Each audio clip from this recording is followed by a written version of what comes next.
ತುಂಬ ಜನ ಪೋಷಕರು ಏನು ಕಂಪ್ಲೇಂಟ್ ಮಾಡ್ತಾರಪ್ಪ ಅಂದರೆ ನಮ್ಮ ಮಕ್ಕಳು ತುಂಬ ಜಂಕ್ ಫುಡ್ಸ್ ತಿಂತಾರೆ. ಮನೆ ಊಟ ಇಲ್ದಿದ್ರೂ ಪರವಾಗಿಲ್ಲ, ಬಿಸ್ಕೆಟು ಬ್ರೆಡ್ಡು ಚಾಕ್ಲೇಟ್ ಅಂತೂ ಇರಲೇಬೇಕು. ಸ್ಕೂಲಿಗೆ ಹೋಗಲ್ಲ ಅಂತ ಹಠ ಮಾಡ್ತಾರೆ. ಸ್ಕೂಲಿಂದ ಬಂದ ಮೇಲೂ ಕೂಡ ಜಂಕ್ ಫುಡ್ ಬೇಕೇ ಬೇಕು. ನೀವು ಕೂಡ ಈ ಪ್ರಾಬ್ಲಮನ್ನು ಫೇಸ್ ಮಾಡ್ತಾ ಇದ್ದೀರಾ. ವಿಡಿಯೋನ ಕೊನೆವರೆಗೂ ನೋಡಿ. ಈ ವಿಡಿಯೋದಲ್ಲಿ ನಾನು ಮಕ್ಕಳ ಜಂಕ್ ಫುಡ್ ಹ್ಯಾಬಿಟ್ಸನ್ನು ಕಡಿಮೆ ಮಾಡಿ ಯಾವ ರೀತಿ ಹೆಲ್ದಿ ಹ್ಯಾಬಿಟ್ಸನ್ನು ಮಕ್ಕಳಲ್ಲಿ ಸ್ಟಾರ್ಟ್ ಮಾಡೋದು ಅನ್ನೋದ್ರ ಬಗ್ಗೆ ಡೀಟೇಲ್ ಆಗಿ ಎಕ್ಸ್ಪ್ಲೈನ್ ಮಾಡ್ತೀನಿ.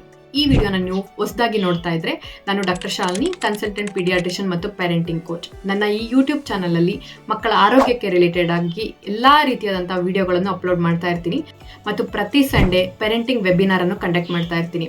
ಅದರಲ್ಲಿ ಮಕ್ಕಳ ಸ್ಕ್ರೀನ್ ಟೈಮ್ ಮ್ಯಾನೇಜ್ ಮಾಡೋದು ಹೇಗೆ, ಒಡಿದೆ ಬೈದೆ ಡಿಸಿಪ್ಲಿನ್ ಮಾಡೋದು ಹೇಗೆ, ಮಕ್ಕಳ ಫೋಕಸ್ ಕಾನ್ಸಂಟ್ರೇಷನ್ ಇಂಪ್ರೂವ್ ಮಾಡೋದು ಹೇಗೆ ಅನ್ನೋದ್ರ ಬಗ್ಗೆ ಡೀಟೇಲ್ ಆಗಿ ಎಕ್ಸ್ಪ್ಲೈನ್ ಮಾಡ್ತೀನಿ. ಆ ವೆಬಿನಾರಿಗೆ ರಿಜಿಸ್ಟರ್ ಆಗಲಿಕ್ಕೆ ಕೆಳಗಡೆ ಕೊಟ್ಟಿರುವಂಥ ವಾಟ್ಸಪ್ ನಂಬರಿಗೆ ಹಾಯ್ ಅಂತ ಮೆಸೇಜ್ ಮಾಡಿ. ಸೊ ನೋಡಿ, ಫಸ್ಟ್ ನಾವು ಮಕ್ಕಳು ಜಂಕ್ ಫುಡ್ ಯಾಕೆ ತಿಂತಾರೆ ಅಂತ ಅರ್ಥ ಮಾಡ್ಕೊಳ್ಳೋದು ತುಂಬ ಇಂಪಾರ್ಟೆಂಟ್ ಆಗುತ್ತೆ. ಈ ಜಂಕ್ ಫುಡ್ಸು ನಿಮಗೆ ಗೊತ್ತು ಎಷ್ಟು ಅಡಿಕ್ಟಿವ್ ಇರುತ್ತೆ ಅಂತ. ಈ ಕುರ್ಕುರೆ, ಲೇಸ್ ಅಥವಾ ಯಾವುದೇ ಬಿಸ್ಕೆಟ್ ಕಂಪನಿಗಳಾದರೂ ಕೂಡ ಕೋಟ್ಯಾಂತರ ರೂಪಾಯಿ ಹಣಗಳನ್ನು ಇದರಲ್ಲಿ ಹಾಕಿ ಯಾವ ರೀತಿ ಇದನ್ನು ಅಡಿಕ್ಟಿವ್ ಮಾಡ್ಬೋದು ಅಂತ ಅವರು ತುಂಬ ರಿಸರ್ಚ್ ಮಾಡಿರ್ತಾರೆ. ಈವನ್ ಅದು ಮುರಿದ್ರೆ ಬರುವಂಥ ಸೌಂಡು ಮತ್ತು ಅದರ ಟೇಸ್ಟು, ಅದರಲ್ಲಿ ಹಾಕುವಂಥ ಉಪ್ಪು, ಸಕ್ಕರೆ, ಫ್ಯಾಟಿನ ಮಿಶ್ರಣ ಪ್ರತಿಯೊಂದು ಕೂಡ ಯಾವ ರೀತಿ ಇರುತ್ತೆ ಅಂದರೆ, ನೀವು ದೊಡ್ಡವರಾಗೆ ನೀವು ಇದನ್ನು ಎಕ್ಸ್ಪೀರಿಯನ್ಸ್ ಮಾಡಿರ್ತೀರ. ಒಂದು ಚಿಪ್ಸ್ ತೊಗೊಂಡು ನೀವು ಇನ್ನೊಂದು ಚಿಪ್ಸ್ ತಿಂದೇ ಇರೋದಕ್ಕೆ ಸಾಧ್ಯನೇ ಇಲ್ಲ. ಒಂದು ಬಿಸ್ಕೆಟ್ ತಿಂದು ಇನ್ನೊಂದು ಬಿಸ್ಕೆಟ್ ತಿಂದೇ ಇರೋದಕ್ಕೆ ಸಾಧ್ಯನೇ ಇಲ್ಲ. ಆ ಥರ ಅವರು ಇಂಜಿನಿಯರ್ ಮಾಡಿರ್ತಾರೆ. ಸೊ ಹಾಗಾಗಿ ಈ ಮಕ್ಕಳನ್ನ ಬ್ಲೇಮ್ ಮಾಡೋದಕ್ಕಿಂತ ನಾವು ಇದನ್ನು ಅರ್ಥ ಮಾಡ್ಕೊಳ್ಳೋದು, ಯಾಕಿಷ್ಟು ಮಕ್ಕಳು ಅಡಿಕ್ಟ್ ಆಗ್ತಾರೆ ಅಂತ ಅರ್ಥ ಮಾಡ್ಕೊಳ್ಳೋದು ತುಂಬ ಇಂಪಾರ್ಟೆಂಟ್. ಎರಡನೇ ತುಂಬ ಇಂಪಾರ್ಟೆಂಟ್ ವಿಷಯ ಏನಪ್ಪ ಅಂದರೆ, ನೋಡಿ, ಕೆಲವೊಂದ್ಸರಿ ನಮಗೂ ಕೂಡ ಎಷ್ಟೇ ಹೊಟ್ಟೆ ತುಂಬ ಊಟ ಮಾಡಿದರೂ ಕೂಡ ಒಂಚೂರೇನೋ ಸ್ವೀಟ್ ತಿನ್ನಬೇಕು, ಒಂಚೂರೇನೋ ಕುರ್ಕುರೆ ತಿನ್ನಬೇಕು, ಚಿಪ್ಸ್ ತಿನ್ನಬೇಕು ಅಂತ ಅನಿಸ್ತಾ ಇರುತ್ತೆ.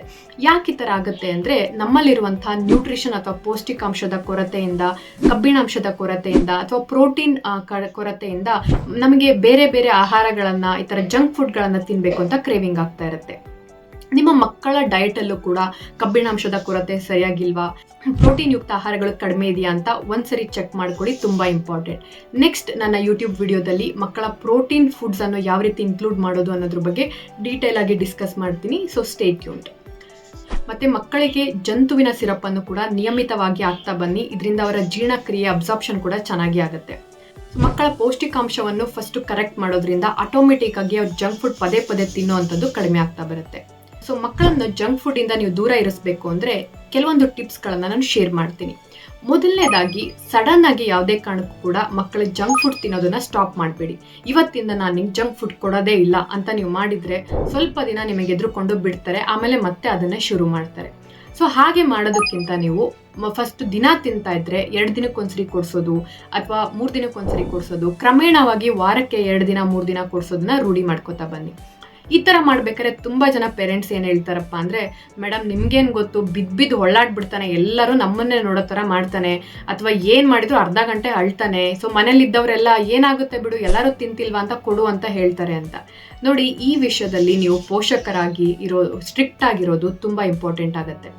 ನಿಮ್ಗೆ ಇದರ ಸೀರಿಯಸ್ನೆಸ್ ಅರ್ಥ ಮಾಡ್ಕೊಂಡಿಲ್ಲ ಅಂತ ಹೇಳಿದ್ರೆ ನೀವು ಅದೇ ಥರ ಮಕ್ಕಳಿಗೆ ರೂಢಿ ಮಾಡ್ತಾನೆ ಹೋಗ್ತೀರಾ. ನಿಮಗೆ ಗೊತ್ತು, ಮಕ್ಕಳ ಜಂಕ್ ಫುಡ್ಡಿಗೆ ಅಡಿಕ್ಟ್ ಆಗಿದ್ದಾರೆ ಅಂದರೆ ಅವರ ನ್ಯೂಟ್ರಿಷನ್ ಅಥವಾ ಪೌಷ್ಟಿಕಾಂಶ ಕಡಿಮೆ ಆಗ್ತಾ ಬರುತ್ತೆ. ಇದರಿಂದ ಮಕ್ಕಳಲ್ಲಿ ಬೊಜ್ಜುತನ ಉಂಟಾಗೋದು ನೀವು ಆಲ್ರೆಡಿ ನೋಡ್ತಾ ಇರ್ತೀರಾ. ಎಷ್ಟೊಂದು ಜನ ಮಕ್ಕಳಲ್ಲಿ ಡಯಾಬಿಟಿಸು, ಬ್ಲಡ್ ಪ್ರೆಷರ್ ಪ್ರಾಬ್ಲಮ್ಸು, ಮತ್ತು fatty liver problems, thyroid issues, ಮತ್ತು ಹೆಣ್ಮಕ್ಳಲ್ಲಿ ಪೀರಿಯಡ್ಸ್ ಪ್ರಾಬ್ಲಮ್ ಎಲ್ಲದೂ ಕೂಡ ಜಂಕ್ ಫುಡ್ ಸುತ್ತಾ ಇರುತ್ತೆ. ಸೊ ಹಾಗಾಗಿ ಈ ಪ್ರಾಬ್ಲಮನ್ನು ನೀವು ಸೀರಿಯಸ್ ಆಗಿ ನಿಮ್ಮ ಮೈಂಡಲ್ಲಿ ಇಟ್ಕೊಂಡ್ರಿ ಅಂದರೆ ಮಕ್ಕಳಿಗೆ ಸ್ಟ್ರಿಕ್ಟ್ ಮಾಡೋದು ತುಂಬ ಇಂಪಾರ್ಟೆಂಟ್. ಅತ್ರೆ 1 ದಿನ ಅಳ್ತಾರೆ, 2 ದಿನ ಅಳ್ತಾರೆ, ಆಮೇಲೆ ಸುಮ್ಮನೆ ಆಗ್ತಾರೆ. ಅವರು ಕೂಡ ಅರ್ಥ ಮಾಡ್ಕೊತಾರೆ, ಓಕೆ ಇವಾಗ ನಾನು ಎಷ್ಟೇ ಬಿದ್ದು ಓಡಾಡಿದ್ರು ನಮ್ಮ ತಂದೆ ತಾಯಿ ಇದನ್ನು ಇವತ್ತು ಕೊಡಿಸಲ್ಲ ಅಂತ. ಸೊ ಹಾಗಾಗಿ ನೀವು ಈ ಥರ ಸ್ಟ್ರಿಕ್ಟಾಗಿ ಮೇಂಟೈನ್ ಮಾಡಲಿಲ್ಲ ಅಂತ ಹೇಳಿದ್ರೆ ಮಕ್ಕಳು ಕೂಡ ತುಂಬ ಸ್ಮಾರ್ಟ್. ಅವ್ರಿಗೆ ಗೊತ್ತು, ಓಕೆ ಇವತ್ತೊಂಚೂರು ಹತ್ತು ಬಿಟ್ರೆ ಸಾಕು, ನನಗೆ ನನ್ನ ಚಿಪ್ಸು ಚಾಕ್ಲೇಟು ಸಿಗುತ್ತೆ ಅಂತ. ಸೊ ಹಾಗಾಗಿ ದಯವಿಟ್ಟು ನೀವು ಸ್ಟ್ರಿಕ್ಟ್ ಆಗಿರೋದು ತುಂಬ ತುಂಬ ಇಂಪಾರ್ಟೆಂಟ್. ಇದು ನಿಮ್ಮ ಫ್ಯೂಚರ್, ನಿಮ್ಮ ಮಕ್ಕಳ ಫ್ಯೂಚರಿಗೂ ಕೂಡ ಇಂಪಾರ್ಟೆಂಟ್ ಆಗುತ್ತೆ. ಮತ್ತು ಎರಡನೇದು, ಯಾವುದೇ ಕಾರಣಕ್ಕೂ ಕೂಡ ಮನೆಗೆ ಜಂಕ್ ಫುಡ್ಡನ್ನು ತಂದು ಸ್ಟೋರ್ ಮಾಡಬೇಡಿ. ನಿಮ್ಮ ಮಕ್ಕಳಿಗೆ ಕಣ್ಣಿಗೆ ಅದು ಬಿತ್ತು ಅಂದರೆ ನೀವು ಏನೇ ಮಾಡಿದರೂ ಕೂಡ ಮಕ್ಕಳು ಜಂಕ್ ಫುಡ್ ತಿನ್ನೋದನ್ನ ಸ್ಟಾಪ್ ಮಾಡೋದಿಲ್ಲ.